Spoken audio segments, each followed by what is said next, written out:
लेकिन अगर वो झोपड़ी के अंदर है तो उसको सम्मान नहीं मिलेगा, उसको रिजर्वेशन नहीं मिलेगा, उसको संरक्षण नहीं मिलेगा।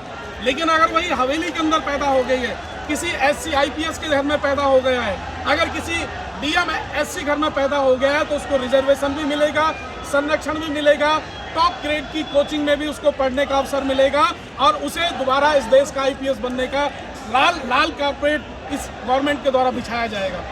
आज देखिए अभी ये सारा प्रोटेस्ट स्थल है, ये पूरा दिल्ली के अंदर किस तरह की बैरिकेडिंग करके दिल्ली पुलिस ने, केंद्र की सरकार ने व्यवस्था दी है।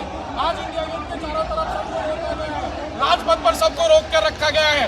ये जो पीछे वाला अशोका रोड है, यहाँ पर सबको रोक लिया गया है। जो परमिशन मिली थी, जहाँ हम खड़े हैं परमिशन स्थल है, यहाँ पर चंद लोग जो 8 बजे से पहले अंदर आ गए थे उनको आने दिया, आ पाए थे, लेकिन उसके बाद एक भी शख्स को अंदर नहीं है, एक भी स्टूडेंट को अंदर नहीं आने दिया जा रहा है।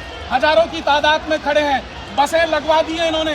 और अब जो परमिशन, जो प्रोटेस्ट स्थल है, आज ये जंतर मंतर जहां प्रोटेस्ट करने का हमें संवैधानिक राइट है, अधिकार है, जहां पर परमिशन ली गई थी यहाँ के DCP के द्वारा, उस स्थान को बदलकर सरकार ने, यहाँ की दिल्ली पुलिस ने स्वयं रामलीला मैदान तय कर दिया है। रामलीला मैदान जिसकी परमिशन करने की एक जटिल प्रक्रिया है, उसको स्वयं दिल्ली पुलिस बता रही है कि आपकी परमिशन रामलीला मैदान की ग्रांट हो गई है, आप यहां से रामलीला मैदान चले जाइए। आखिर क्यों?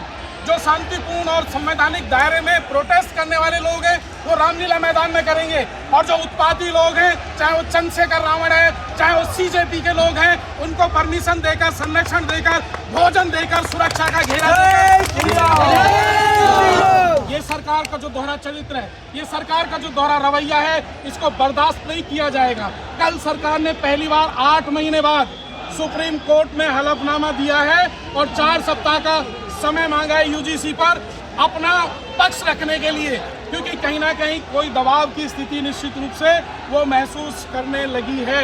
आज जब जंतर मंतर पर 21 तारीख को यहाँ देश के युवा पहुँचने वाले थे, तब 20 तारीख को भारत की सरकार ने पहली बार UGC पर एक स्टैंड लिया और अपना पक्ष सुप्रीम कोर्ट में रखकर 4 सप्ताह का समय मांगा है। ये आपकी मेहनत, आपके संवैधानिक दायरे में लड़ने की वो जो किया गया आंदोलन है, उसका कहीं ना कहीं दबाव है। लेकिन आज रिजर्वेशन रिफॉर्म्स की जब हम बात कर रहे हैं, एक सरकारी खजाने का एक बड़ा हिस्सा जो उन सब के लिए खर्च किया जाता है, वो करोड़पति के लिए खर्च होना चाहिए।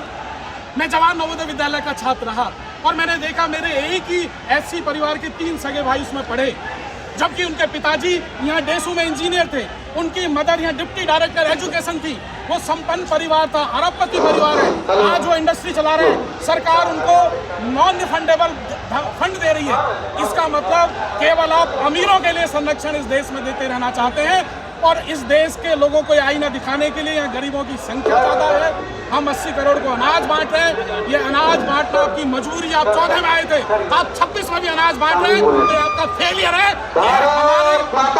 हमने पेशेंस के साथ आपके साथ बने के साथ आगे हमारी युवा पीढ़ी, हमारे विद्यार्थी हैं जो रात दिन कलम घिसकर मेहनत कर रहे हैं, जो 100% नंबर ला रहे हैं। क्या आपने DU का एक भी कॉलेज बढ़ाने का काम किया?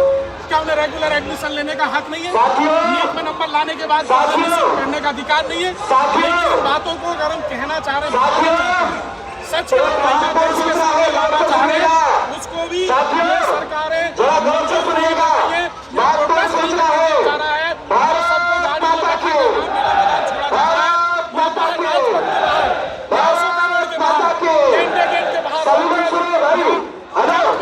देखिए वहाँ आगे